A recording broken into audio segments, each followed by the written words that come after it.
Hi friends, welcome back to my channel. இன்றைக்கி நாம் விசாகனுடைய lunch menu என்னென்னு பார்த்துக்கலாம். அதுக்கு நான் ஒரு கேரட் எடுத்திருக்கேன், அரை உருளைக்கிழங்கு, 2 பீன்ஸு, ஒரு பல் பூண்டு எடுத்திருக்கேன், சீரகம் கொஞ்சம், மஞ்சத்தூள் கொஞ்சம் எடுத்துக்கோங்க. அரை மணி நேரத்துக்கு முன்னாடியே பாசிப்பருப்பும் அரிசியும் ஊற வச்சுக்கோங்க. இப்போ ஒரு குக்கர் எடுத்துக்கலாம். ஒரு குக்கரில் நாம் அரிசி பருப்பையும் போட்டுட்டு நறுக்கி வச்சுருக்க காய்கறி எல்லாத்தையுமே போட்டுக்கோங்க. இது நம்ம அரிசி பருப்பு கொஞ்சமாக ஆட் பண்ணிவிட்டு காய்கறியை கொஞ்சம் நிறையா கொடுத்து பழக்குங்க. ஸ்டார்டிங்லேருந்து நம்ம கொடுத்து பழக்கினா தான் அவங்களும் சாப்பிட்டு பழகுவாங்க. இப்போது ஒரு பல் பூண்டு போட்டுக்கோங்க. மஞ்சத்தூள், சீரகம் ஆட் பண்ணிக்கோங்க. அதுக்கப்புறம் லாஸ்ட்டாக பெருங்காயத்தூள் கொஞ்சமாக போட்டுக்கோங்க. ஏன்னா அது கொஞ்சம் அவங்களுக்கு டைஜஷனுக்கு ஒர்க் யூஸ்ஃபுல்லாக இருக்கும்.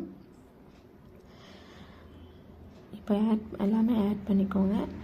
இப்போ அதுக்கப்புறம் ஒரு டம்ளர் தண்ணி ஆட் பண்ணிக்கோங்க.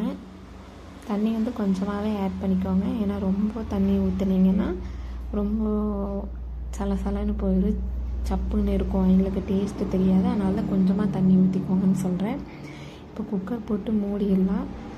இப்போ குக்கர் போட்டு மூடினதுக்கப்புறம் ஒரு 8 விசில் விட்டுக்கோங்க.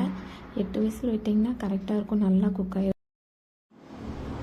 குக்கர் விசில் போட்டு மூடி ஒரு 8 விசில் விட்டுக்கோங்க. 8 விசில் விசில் அடங்கினதுக்கப்புறம் நான் உங்களுக்கு காமிக்கிறேன். இப்போ விசில் அடங்கிடுச்சு, நம்ம ஓப்பன் பண்ணி பார்க்கலாம். ஓப்பன் பண்ணி பாருங்கள், நல்லாவே வெந்திருக்கு. இப்போ நாம் இதை பருப்பு மத்து இருக்குங்களா, அதை வச்சு கடைஞ்சிக்கோங்க. அப்படி இல்லைன்னா நீங்கள் மேஷர் வச்சு இது பண்ணிக்கலாம். கடைஞ்சதுக்கப்புறம் ஒரு ஸ்பூன் நெய்யை ஆட் பண்ணி நல்லா கலக்கி விட்டுட்டிங்கன்னா ஹெல்த்தியான லஞ்ச் ரெடி ஆகிடும். இதை கண்டிப்பாக ட்ரை பண்ணி தம்பிக்கு உங்கள் பாப்பாவுக்கோ தம்பிக்கோ கொடுங்க. நல்லா ஹெல்ப்ஃபுல்லாக இருக்கும், ஸ்டமக் ஃபுல்லாக இருக்கும். Bye friends.